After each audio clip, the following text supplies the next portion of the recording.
Les médicaments qui soignent le diabète sont assez nombreux et assez importants à connaître, sachant que le diabète peut avoir différentes origines et du coup des traitements complètement différents en fonction de tout ça. C'est pourquoi il serait intéressant d'en faire une fiche, que ça soit d'un point de vue physiologique, pathologique et pharmacologique finalement. Tout d'abord, le diabète, ça va atteindre un organe qu'on appelle le pancréas, un organe ayant un rôle capital dans la digestion et la régulation de la glycémie, qui est la quantité de glucose, de sucre dans le sang. Donc on va pouvoir commencer à faire un petit rappel de physiologie très bref avec juste ce qu'il faut pour comprendre la pathologie et la pharmacologie qui en découle. On a ici un pancréas en étroite relation avec le tube digestif. Donc le tube digestif qu'on va symboliser juste à côté pour juste signifier la digestion. Ce pancréas, par ses cellules bêta, vont sécréter de l'insuline. Cette insuline a pour rôle de diminuer la glycémie par divers mécanismes.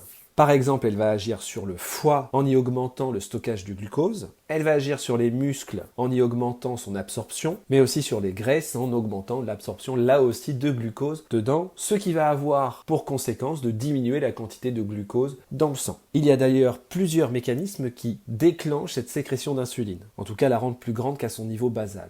L'absorption de nourriture, en particulier de sucre, va avoir une action sur les cellules bêta qui sécrètent l'insuline. Donc le sucre passe dans le sang et ce sucre va activer le pancréas pour qu'il sécrète de l'insuline.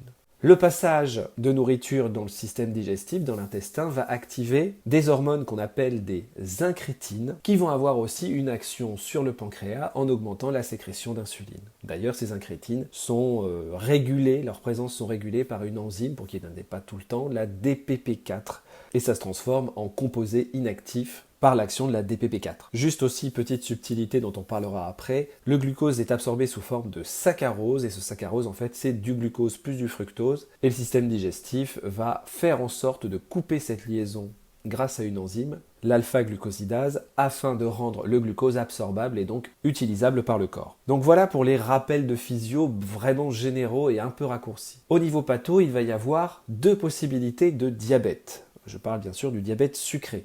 Le diabète de type 1 et le diabète de type 2. Le diabète de type 1 est dit insulinodépendant, il ne se traite que avec des insulines, et le diabète de type 2 est dit non insulinodépendant, c'est-à-dire qu'il peut en premier lieu se traiter par d'autres choses que des insulines. Au niveau physiopathologique, en fait, le diabète de type 1, c'est une destruction des cellules bêta, ce qui entraîne une diminution de la sécrétion d'insuline, qui ne pourra pas, du coup, faire son action de diminution de la glycémie.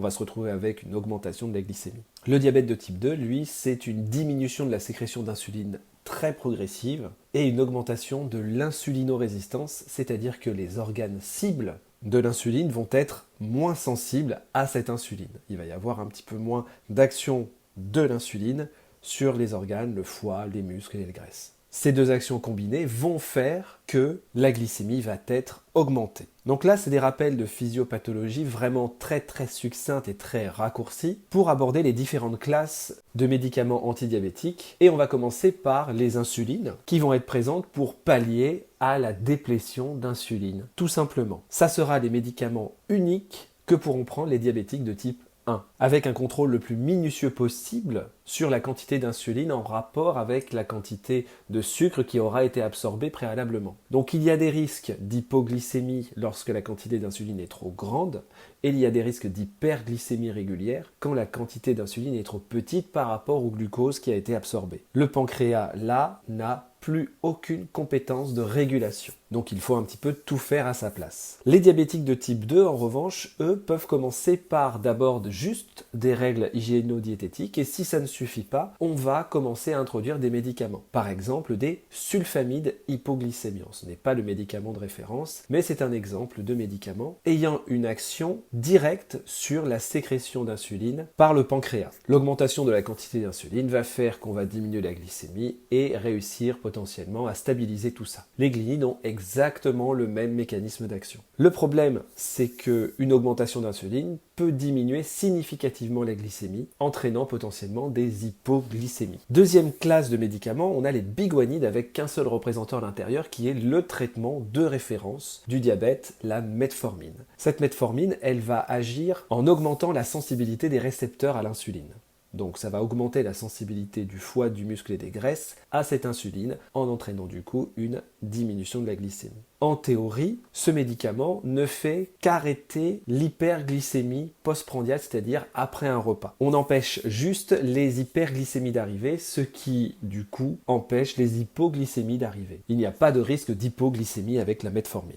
Autre classe médicamenteuse, on a les analogues de la GLP-1. C'est des médicaments qui vont faire la même chose que les incrétines. Ça va se fixer sur les mêmes récepteurs et déclencher la sécrétion d'insuline par le pancréas. Et on a finalement les inhibiteurs de la DPP4, qu'on appelle aussi les gliptines, qui vont empêcher la destruction des incrétines par inhibition de l'enzyme DPP4. Ces deux dernières classes de médicaments sont appelées les incrétinomimétiques. Et on va terminer par deux autres classes de médicaments. Tout d'abord les glyphosines, qui ont une action d'augmentation d'élimination du glucose et du coup une diminution de la glycémie dans le sang, et les inhibiteurs de l'alpha-glucosidase qui vont empêcher le saccharose d'être coupé en deux. Le saccharose va rester une grosse molécule non absorbable et le glucose sera du coup moins absorbé, ce qui entraînera une diminution de la glycémie pour traiter le diabète. Donc voilà une petite vue d'ensemble de toutes les classes pharmacologiques qui traitent le diabète de type 1 et de type 2. À ce propos, au niveau thérapeutique, le diabète de type 2 se traite généralement en premier par des mesures hygiéno-diététiques, MHD, c'est ça, pendant 6 mois avant d'envisager une molécule active.